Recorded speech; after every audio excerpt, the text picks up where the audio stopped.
Deus seja louvado. Mais uma vez, e aí pessoal, como é que vocês estão? Tudo bem? Espero que esteja tudo tranquilo aí na graça de Deus. Mais um dia aí nesse canal. Faz um tempo aí que eu não coloco um vídeo, já tem quase um mês ou mais de um mês e uma semana mais ou menos aí. Cheio de afazeres, cheio de coisas para resolver. Mas, não que isso justifique, né? Mas, estamos aí mais um dia nesse canal aí do Mais um Ex-Ateu. A gente falou aí sobre inteligência artificial, a gente falou aí sobre onisciência, se não me falha a memória, e agora eu quero falar sobre onipotência. Então, vai ser muito legal, vai ser muito bacana, porque eu usei muito esse... Não é um jargão, mas é um paradoxo. Então, vários filósofos falaram sobre esse paradoxo e eu, nessa minha busca divina, nessa minha busca de Deus, obviamente li muitos filósofos. Dentre eles, eu vou até me dar o privilégio aqui de utilizar um deles, Sócrates, por exemplo, 470 a 399 a.C. A única coisa que sei é que nada sei. Para falar sobre a onipotência de Deus, então eu avoco os conhecimentos socratianos. A única coisa que eu sei é que eu não sei de nada, é que nada sei. Eu nunca vi uma frase tão inteligente, tão sapiente como essa de Sócrates para nós, pobres mortais. Obviamente, Cristo tendo a sua parte carnal e espiritual ao mesmo tempo, sendo do próprio Deus, é um outro quesito, obviamente. Mas no mundo carnal, então a gente tem Sócrates só como o mundo carnal, era de uma inteligência avassaladora, né? Até o dia de hoje, ninguém conseguiu contrapor suas ideias de maiêutica, de parturiência, desse quesito do saber da sua própria ignorância. Então, quando a gente vai falar sobre Deus, a gente vai falar sobre a onisciência, onipresença e onipotência de Deus. Obviamente que a gente tem que se colocar no nosso lugar, e o nosso mesquinho, pequenino e insignificante lugar, e fazer a exaltação de forma adequada a quem se deve, ao próprio Deus. E a gente vê aí várias discussões. E é interessante que as pessoas já começam dizendo coisas mais ou menos assim: não, porque Deus não pode fazer isso. Não, que Deus ele faz dessa maneira. Não, que Deus... Não. É mais ou menos como se você estivesse analisando, é como se a criatura estivesse analisando o Criador. Vou dar uma chance, vou dar uma chance. Miseravelmente, o que você pode analisar? Você pode analisar aquilo que Deus deixou para você, que são as Escrituras. Então ele está dizendo que vai ser assim, foi assim, ou será assim, e talvez ele mude, ou não, de acordo com a sua vontade. O que você pode ter? A realidade ao seu redor. Então você olha lá fora agora, então está o sol enorme, está um dia maravilhoso, está 40 graus, então você fala, está calor, está sol, então você tem que estar ligado ali diretamente com a realidade. Então, são essas perspectivas que você tem para você poder falar características diretamente ligadas a Deus. Então eu vou citar uma aqui, que ele mesmo colocou, né? Então, as Escrituras indubitavelmente são inspirações divinas. Então a gente vai ver aqui, eu vou pegar só um trecho bem pequenino, porque obviamente dá vontade de ler o livro inteiro, é o livro de Jó, né? Então, quem já leu aí o livro de Jó sabe exatamente do que eu estou falando. E obviamente a Bíblia é um livro assim fantástico. Mas o livro de Jó tem essa característica você pode ler no livro de Salmos também, no 139, está lá falando sobre a onipotência e a onisciência divina. Foi até o que eu utilizei no vídeo passado. Mas nesse de agora, a gente pode usar aqui o 38 de Jó, que vai ser, eu acho que vai exemplificar com sua própria palavra, sua própria magnitude e sua própria potência, dando um pequenino esclarecimento do que é a onipotência divina. Então eu vou ler aqui, está aqui em Jó, capítulo 38. Então, é um questionamento. Então Deus está questionando assim, né? Já que você sabe de tanta coisa, eu vou fazer algumas perguntas para você. Eu vou fazer algumas perguntas para você e você me responde, então. Aí falando para Jó e para Elifas e para os outros também que estavam lá naquela condição terrena e naquele sofrimento todo. E você olha que a nossa insignificância é algo assim... como é que eu posso dizer? Me foge as palavras. Às vezes o vocábulo ele é pobre em palavras, o dicionário ele é pobre em palavras para expressar os sentimentos que nós temos. Vamos lá. Diz assim no capítulo 38, no versículo 4, fala assim: onde estavas tu quando eu fundava a terra? Faze-mo saber se tens inteligência. Então me avisa aí, o próprio Deus dizendo.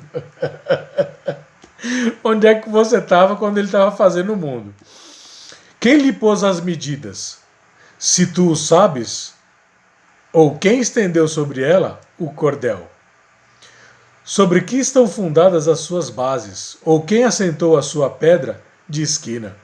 Então você vê aqui, só nesse trecho, lógico, se você ler aqui o 36, 37, 38, 39, 40, 41, 42, aí fala sobre o Behemoth, fala sobre o Leviatã, então tem uma infinidade de superpotências assim que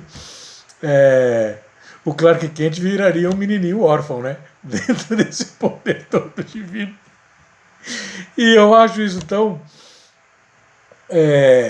extasiante, e tão fantástico que eu acabo quase que nem me contenho de tanta satisfação. Então quando ele pergunta aqui, né, quem lhe pôs as medidas? Se tu o sabes, ou quem estendeu sobre ela o cordel? E a gente vê hoje, século XXI, esse livro aqui, o livro de Jó, se não me falha a memória, ele foi escrito entre 1400 e 1600. Vamos colocar aí mais ou menos em 1500. 1500 antes de Cristo, né? Então, ele é antecessor a Sócrates, ele é antecessor a Platão, Platão 384, a Sócrates 470, nascimento, 399, morte, os pré-socráticos, os matemáticos. Então, antes de todo esse povo aí, já estava escrito isso aqui. Isso aqui já estava escrito, já estava aí. Então ele mandou, escreve aí o que eu vou falar. Passam-se aí 3.000 anos, hoje a gente está aqui, 2024, dia maravilhoso, começando o ano. Aí você faz um cálculo rápido aí. Entra aí na internet agora, vê aí, circunferência da Terra. Vê aí, circunferência do planeta Terra. E para você calcular isso aí, todo mundo sabe que a matemática básica da circunferência da Terra é pi vezes 2 vezes r, ou alguma coisa do tipo, eu não me recordo exatamente. É pi igual... Não, eu não me recordo. E aí você vai fazer o cálculo de pi. Pi vezes r, pi vezes 2 vezes r. Então você vai fazendo esse cálculo matemático, você vai chegar à circunferência da Terra. Porém, é aproximado, né? É aproximado. Ninguém sabe a medida correta de pi. Qual que é a medida correta de pi? Hoje, no século XXI, você entra aí no Google de novo, dá uma olhada aí no Google outra vez e vê aí, medida exata de pi, né? A representatividade do número pi. Aí você tem o 3, aí você tem o 0,1, aí você tem 0,4, 0,5, 0,9, aí você vai. Pelas últimas estatísticas, você vai entrar aí na internet, você vai ver aí que está beirando na casa dos trilhões. Então hoje a gente tem aí a inteligência artificial, tal, olhe, veja, então você pode pede para a inteligência artificial fazer esse cálculo do pi aí para você, para a gente chegar numa medida, né? Porque o próprio Deus está perguntando aqui, quem lhe pôs as medidas? Se tu sabes, então se você sabe, fala aí qual que é a medida da Terra. E até hoje ainda não tem a medida da Terra. Então você tem, é aproximadamente o número tal. Tá bom, então vamos seguindo. Bom, fiz toda essa analogia aí, falando um pouquinho dos filósofos, falando um pouquinho da matemática de π, do raciocínio do número de π, raciocínio do número de circunferência, vezes raio, vezes π e tudo, para falar sobre a onipotência. Por quê? Às vezes a gente faz alguns paradoxos, eu fazia muito, eu fiz muitos paradoxos desse tipo, então às vezes a gente pega um cara meio despreparado, um cristão que está meio despreparado, tanto dos assuntos bíblicos, né? E por isso a minha intenção é exatamente essa, é para que você leia a Bíblia, independentemente da sua religião, da sua vertente, da sua placa de igreja, independentemente do que está sendo pregado lá na sua igreja ou não, você tem a responsabilidade de ler as Escrituras, para que você não seja enganado, ou para que você não encontre um cara aí, um ateu, e o ateu verdadeiro, ele é muito bem informado no aspecto religioso, porque a ideia do ateu, os poucos que eu conheci aí, qual que é? É você encontrar a Deus. Então você vai olhar embaixo da folha, você vai olhar atrás da porta, você vai ler o Richard Dawkins, você vai ler o Stephen Hawking, você vai ler o Sócrates, Platão, Aristóteles, e o cara falou de Deus, bem ou mal, por que esse cara está falando bem de Deus? Por que esse cara está falando mal de Deus? Onde é que está? Explica para mim aí, filhão. Explica para mim aí onde é que está esse tal desse Deus aí. E o ateu, ele sai procurando. E aí, você como cristão, depara com um ateu desse aí, ele te dá 2, 3 no queixo, você perde o rumo de casa. Você perde o rumo de casa, porque ele vai fazer umas perguntinhas aí que vai machucar, vai magoar. E eu era mestre em fazer essas perguntinhas. Então, gostava muito de... essa da onipotência eu gostava de judiar. Então eu fazia várias outras, da onisciência, da onipresença também, lógico. Eu não lembro se eu dei alguns exemplos nos outros vídeos, mas eu vou dar um desse aqui da onipotência, né? Então, da onipotência qual que era? Os filósofos, o Epicuro fez o paradoxo de Deus. Tomás de Aquino fez paradoxo de Deus. E tantos outros filósofos, entendeu? Eles fizeram vários paradoxos. Um dos paradoxos, o paradoxo da pedra. E nesse paradoxo da pedra, era assim: poderia Deus fazer uma pedra tão grande, tão grande, tão grande, que ele mesmo não pudesse erguê-la? E aí, isso aí é uma pegadinha, né, meu? Isso aí é uma pegadinha. Por quê? Você, dentro da sua limitação humana, nós, dentro de nossa insignificância, nós concebemos a pergunta, às vezes errônea, e mesmo que ela esteja certa, não poderemos conceber a resposta, mas nós não poderemos conceber a resposta.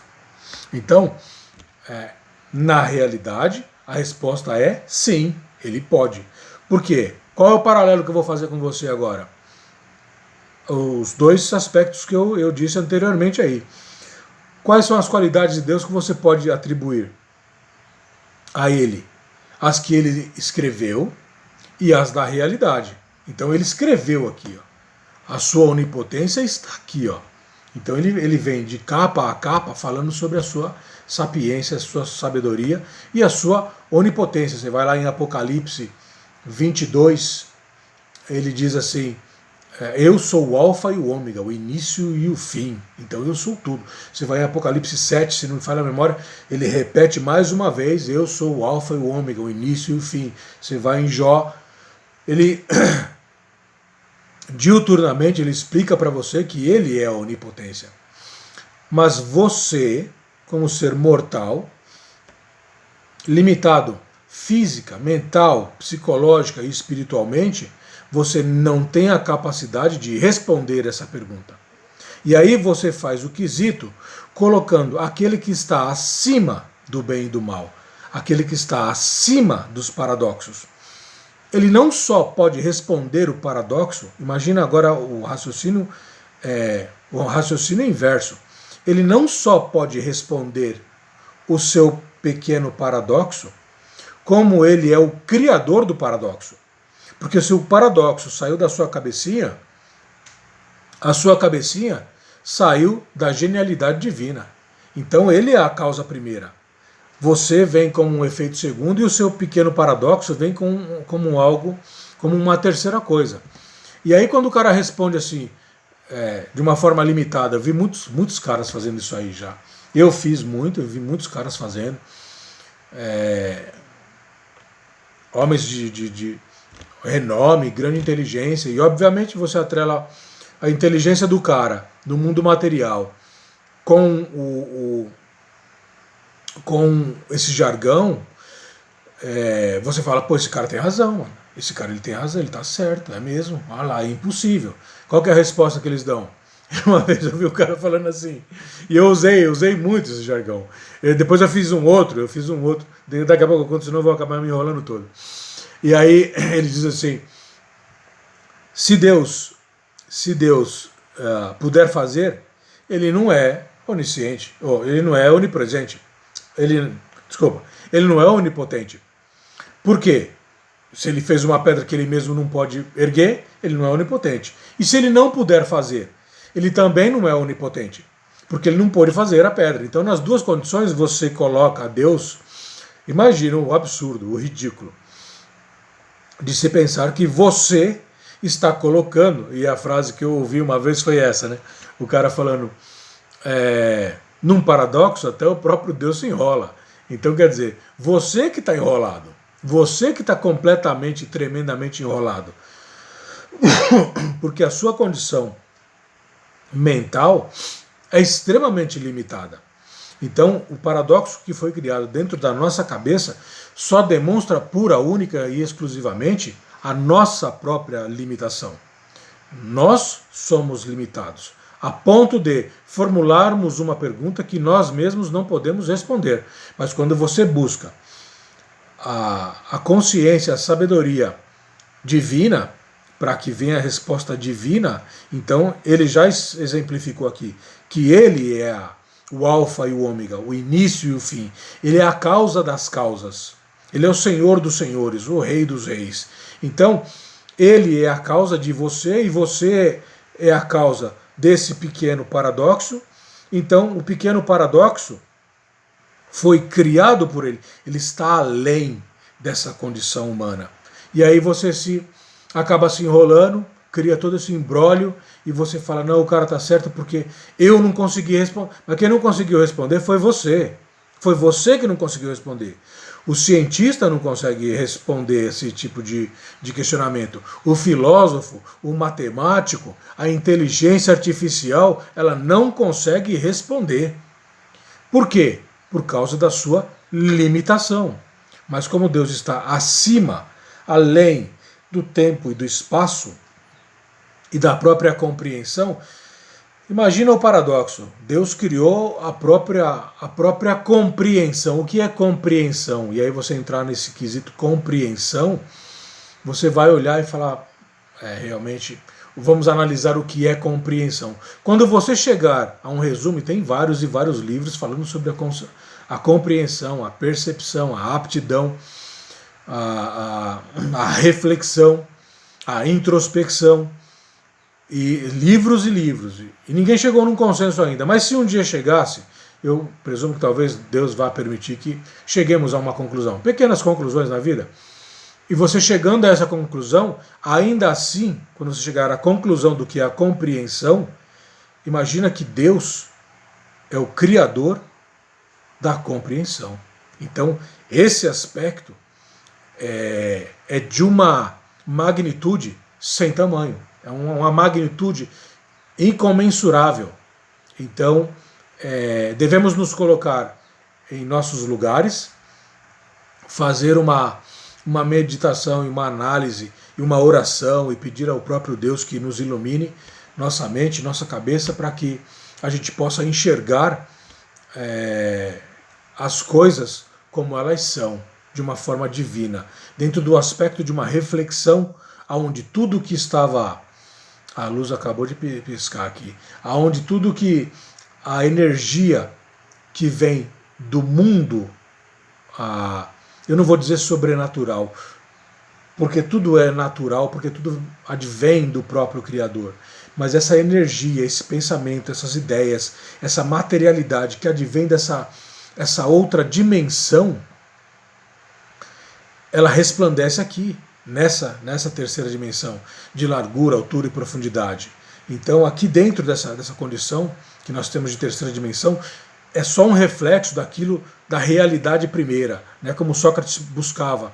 Ele buscava a verdade real, a beleza real, a sabedoria real. E ele dizia que tudo era um reflexo. Então ele já tinha a noção, imagina Sócrates tendo essa noção e esse diálogo, dizendo que tudo o que estamos vendo aqui é um reflexo da verdade primeira. E aí nós podemos concluir agora, sem dúvida alguma, e o próprio Sócrates já dizia isso também sobre Deus,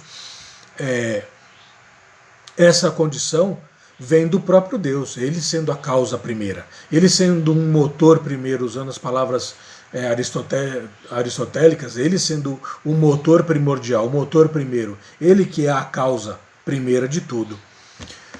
Então é isso, pessoal, só para exemplificar um pouco aí, porque eu fiz muito... eu me recordo que nos debates que eu tinha aí com os meus amigos, e amigos de trabalho, amigos de boteco, de tudo quanto era lugar que eu participava, frequentava, ou festa, ou qualquer lugar, eu adorava falar sobre filosofia, adorava falar sobre religião.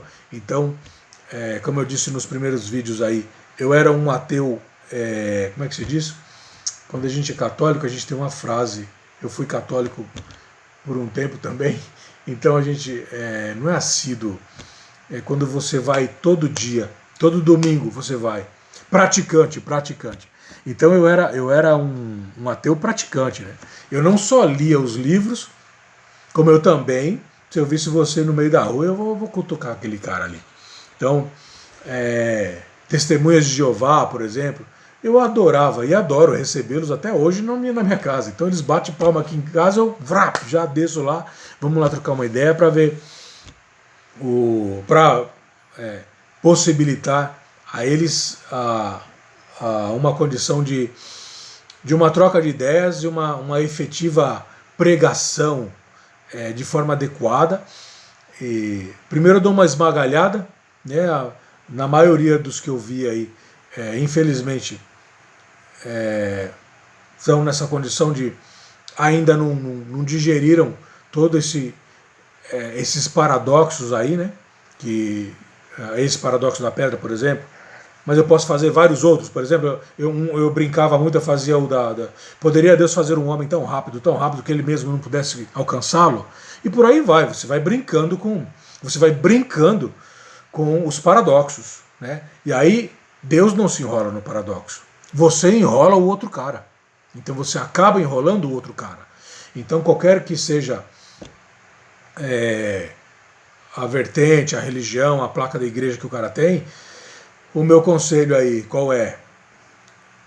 João 5, 36, 37, 38 e 39. Examineis as escrituras. É o próprio Cristo dizendo, é o próprio Cristo falando, pois são elas que de mim testificam. Aí Jesus Cristo, um pouquinho mais na frente, ele já diz assim, errais por não conheceres as escrituras. Então, o erro está onde? Em nós mesmos. Então, diuturnamente, cotidianamente, o próprio Deus e Cristo, na sua própria representatividade divina, na sua própria trindade divina, ele mostra para nós o quê? Onde é que está o erro, filhão? Aonde é que está o erro? O erro está em você, e não nele, e não em Deus. Então, toda vez que o cara quiser caracterizar, dar características, dar qualidades, dar defeitos, dar impossibilidades divinas, corre, mano. corre e vai para a Bíblia, abre a Bíblia e lê. Pega a Bíblia de Gênesis a Apocalipse. Então você pega lá, obviamente a protestante tem 66 livros. A católica tem 73 ou 72, a ortodoxa tem 78 ou 79, aí você tem os apócrifos aí com mais 80 livros. Então, corre, vai lá, pega a Bíblia, lê, destrinche de capa a capa. Quando o cara abrir a boca que ele fala uma besteira, você fala, bom, vou orar pela alma desse cara, para que Deus possa clarear a sua mente, o seu espírito, o seu caminho, o seu entender, o seu compreender e atingir aí a evolução que Cristo nos determina, que são lá aqueles três maravilhosos mandamentos, né? Então, amar a Deus sobre todas as coisas, amar o teu próximo como a ti mesmo, e aí chegar no auge, que seria amar o teu próximo como eu vos amei, como ele falou, como Cristo falou maravilhosamente bem. Tá bom? Por hoje é só isso aí.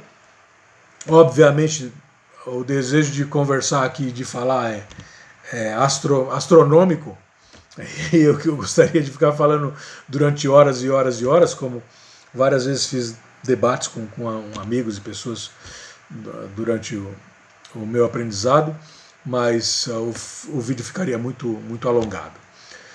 Tá bom? Então, Deus seja louvado, Deus abençoe você, sua família, todos vocês.